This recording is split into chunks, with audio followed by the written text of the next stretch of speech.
जय जिनेन्द्र, जय भोलेनाथ दोस्तों।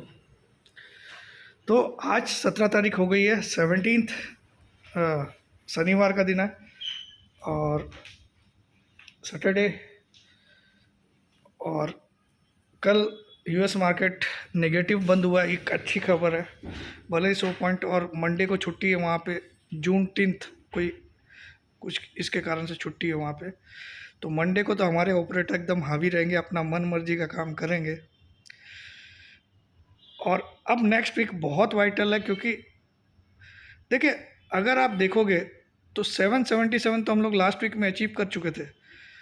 अब लास्ट इस फ्राइडे को हमने एक नई चीज़ देखी, 862।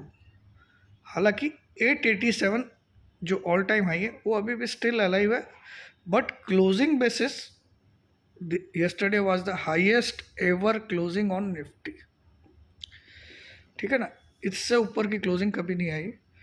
तो ये एक बहुत बड़ी बात थी कल की क्लोजिंग, मगर उसके बावजूद 887 क्रॉस नहीं हुआ और 2:50 को हम लोग 862 पे पहुंच गए थे, 2:50।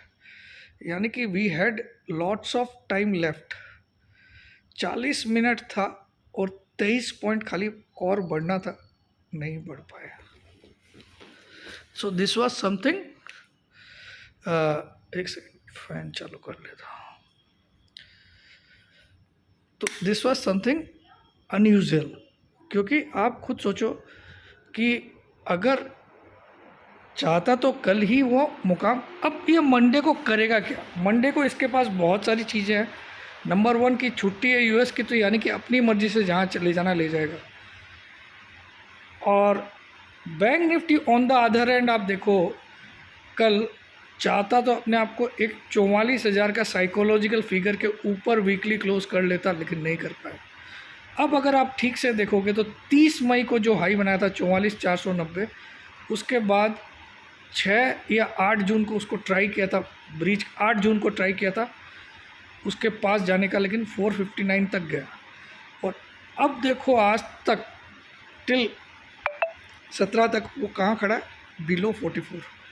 तो ये पहला सिग्नल दे रहा है कि बैंक निफ्टी बहुत ज़्यादा बियरिश है। मुझे उसमें बहुत बड़ा ऊपर का मोमेंटम नहीं लगता। अगर आप एक सपोर्ट की ट्रेंड लाइन ड्रॉ करोगे तो आप एग्जैक्टली देखोगे 950 के नीचे बैंक निफ्टी काफ़ी वीक है, 940-50 के नीचे। अगर आप ऐसे सपोर्ट ट्रेंड लाइन ड्रॉ करोगे रिसेंट चार्ट पे, तो वो जो नीचे गया 444, वहाँ से वापस 950 के नीचे ही क्लोज दिया। तो वो कहीं ना कहीं सिग्नल दे रहा है कि बैंक निफ्टी रीटेस्ट करने के, खाली वो जो ब्रेकडाउन है। अब बैंक निफ्टी की जो नेक्स्ट लेग बनेगी वो कम से कम इसको 42,600 तक लेके जाएगी, कम से कम। तो मुझे अब तेज़ी बहुत ज़्यादा, अगर मंडे को किसी कारण से हम ऑल टाइम हाई तोड़ते भी हैं तो ऑल टाइम हाई के ऊपर क्लोजिंग आना मुझे लगभग नामुमकिन लग रहा है, स्पेशली वीकली क्लोजिंग। क्योंकि अगर वीकली क्लोजिंग आती है तो ये वी शेप वीकली ब्रेकआउट हो जाएगा, और जो जिसका टारगेट 20,900 का हो जाता है। तो मुझे अभी इम्पॉसिबल लगता है। ये जो वी बन रहा है, अब ये छोटा वी उसके साइड में बनाएगा।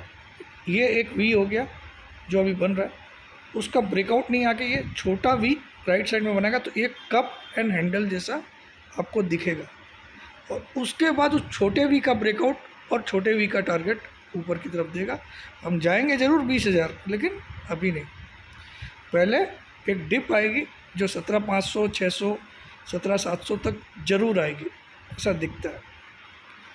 तो मंडे एक बहुत वाइटल डे रहेगा दोस्तों, वहाँ पे मेक और ब्रेक डे रहेगा।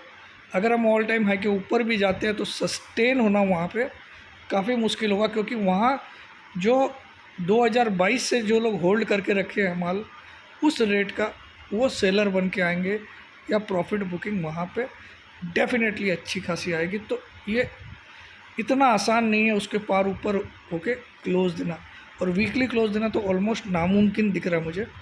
ठीक है, डेली क्लोज फिर भी दे दे तो कोई बड़ी बात नहीं है।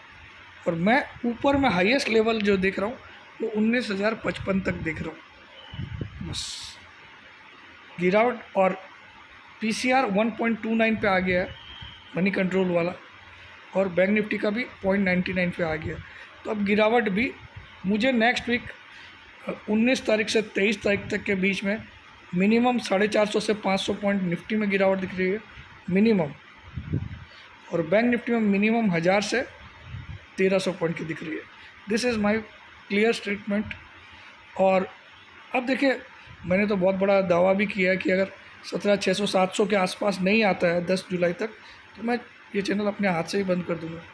तो ये कितनी बड़ी बात है। मैं इतना कॉन्फिडेंट इसलिए हूँ क्योंकि भैया अगर आप रैली का पॉइंट गिनोगे तो 16,828 माइनस 18,862, 2,050 पॉइंट की रैली हो चुकी है।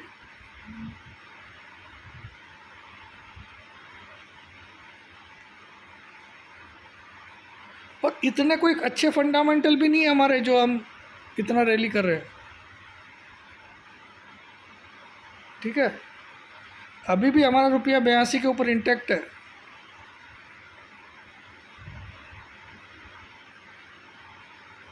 रोज़ रोज़ तुमको क्रूड ऑयल का भाव दिखा के बढ़ाना कोई समझदारी का काम नहीं है। ऐसा क्या सुधर गया देश में आज यार? अगर आप रियलिटी पे क्यों नहीं जा रहे हो?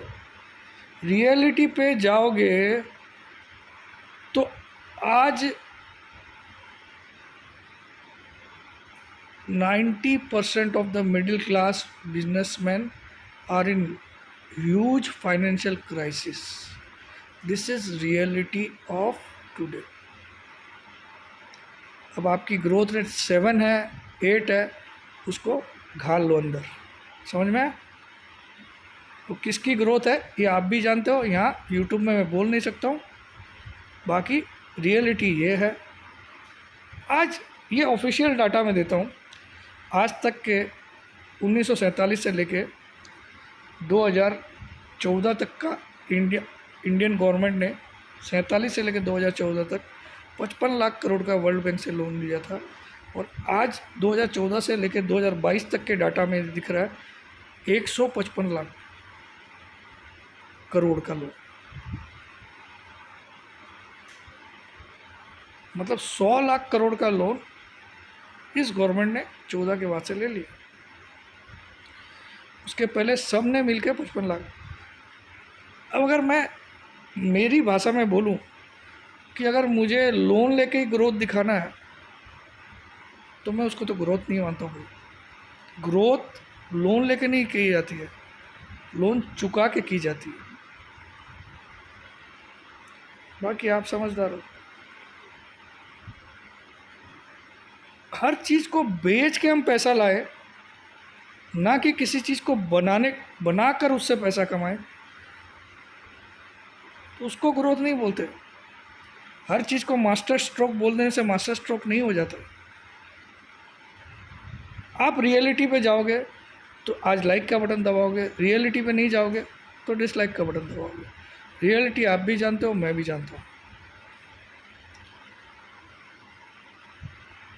और अभी आप बोल रहे हो FIs का पैसा आ रहा है, ये आ रहा है, तो भैया तुम्हारा रुपया स्ट्रॉन्ग क्यों नहीं होता भाई? मुझे एक चीज़ बताओ, जब तुम्हारी इकोनॉमी इतनी रैपिड पेस में ग्रो हो रही है, वर्ल्ड की सारी इकोनॉमी से फास्टेस्ट ग्रो हो रही है, तुम्हारे पास FIs का खूब फंड इनकमिंग हो रहा है, तो तुम्हारा रुपया डॉलर के मुकाबले स्ट्रॉन्ग क्यों नहीं होता है? कितने दिन हो गए हम 82 के नीचे नहीं आ रहे हैं।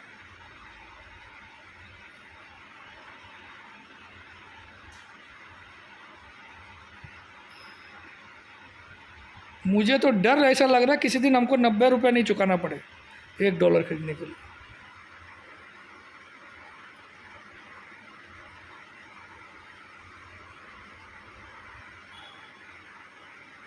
ऐसी क्या कारण है कि हमारा रुपया स्ट्रांग हो ही नहीं रहा? 82 और 83 के पेंडुलम में झूल रहा है यार। यही सरकार 14 के पहले बोलते थे रुपया गिरता मतलब देश की इज्जत गिरती है। यही सरकार जो अभी रूलिंग है, कहीं ना कहीं गोलमाल है, ऐसा बोलती थी। तब 68, 69, 70 चलता था, आज 82 के ऊपर स्टेबल हो रखा है। तब नथिंग, नो क्वेश्चन। बाकी वर्ल्ड की करेंसी की अरे कहाँ गिर रही? अभी डॉलर इंडेक्स 102 पे भी आ गया। भाई 111 गया तब भी तुम 83 और 82 में झूल रहे थे। तो there is something concerning which is not being disclosed.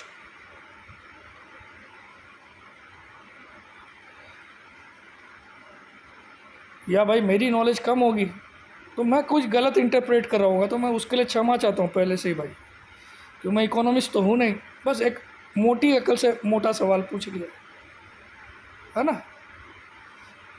भाई। इकोनॉमिस्ट तो मैं हूँ नहीं, बड़े इकोनॉमिस्ट ज़्यादा बेहतर जानते होंगे। हो सकता है आने दिनों में ये लोग 78 ही लाने वाले होंगे रुपये को अगेंस्ट डॉलर। उसके बारे में मुझे मालूम नहीं, जितनी मोटी अकल थी उतनी मोटी अकल वाली बात बोल दी। जिसको पसंद आएगा वो लाइक करेगा, जिसको नहीं आएगा डिसलाइक कर देना। जय जिनेंद्र, जय भोलेनाथ, जय हिंद।